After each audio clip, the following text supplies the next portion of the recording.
Hey folks, welcome to my channel number pen. So there we have the problem on our screen.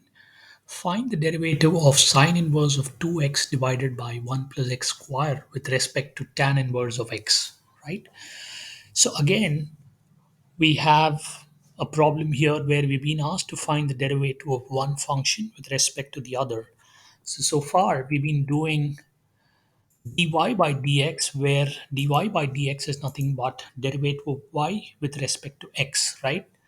So what is derivative of one function with respect to other? Now let's call these functions u and v. So my u is sine inverse of 2x divided by 1 plus x square and my v is tan inverse of x, right?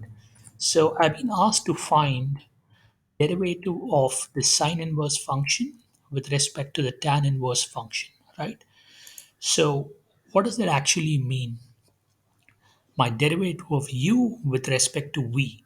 So when my derivative of y with respect to x is nothing but dy by dx, my derivative of u with respect to v is nothing but du by dv, right? And du by dv is nothing but du by dx the whole divided by dv by dx, right? Once you know this, then the problem becomes a lot simpler, right? So my du by dx divided by dv by dx is du by dv, right? Which is what we want. So what is my du by dx? I'll go to the next step. Now before I jump into du by dx, looks like we have an inverse function. And so my du by dx can be solved by the method of substitution, right? And when I do the substitution x equals tan theta, I can reduce my u to a sine inverse of sine 2 theta, I guess. So let's write down the substitution that we want to make. X equals tan of theta, right? And when I put x equals tan theta into my u expression, what is that I get? I get a 2 times tan theta divided by 1 plus tan square theta. And you folks got to be familiar with this particular expression. My 2 tan theta divided by 1 plus tan square theta is nothing but sine 2 theta, right? So therefore, I have a sine inverse of sine 2 theta. And a sine inverse of sine 2 theta is nothing but 2 theta, right? I have my u equals 2 theta, and I don't want to jump to arriving at du by dx.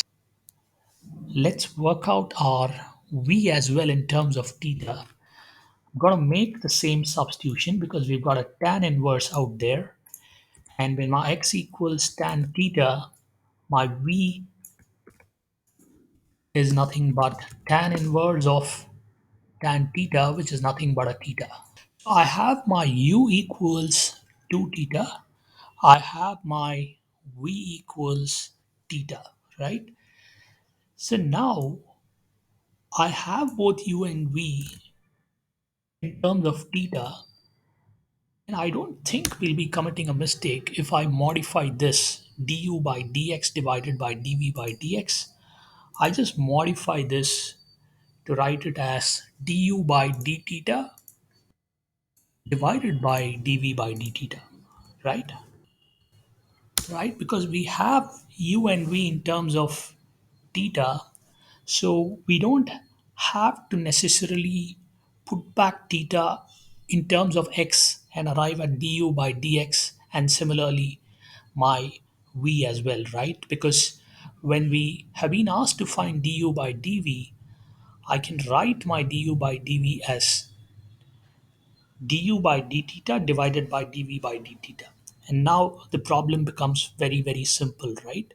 What is my du by d theta? Is nothing but d by d theta of 2 theta, right? Which is, let me highlight this in a color, which is my green. And what is my d by d theta of 2 theta? It's nothing but a 2, right? So that goes into my numerator. And then I have a dv by d theta. I know what is my v, and I let me call it with a yellow color. My v is nothing but theta. Therefore, my dv by d theta is nothing but a 1, right? So I have a 2 by 1. My final answer to this problem is 2, right? So that's how we go about solving this particular problem. You don't have to necessarily put back u and v in terms of x.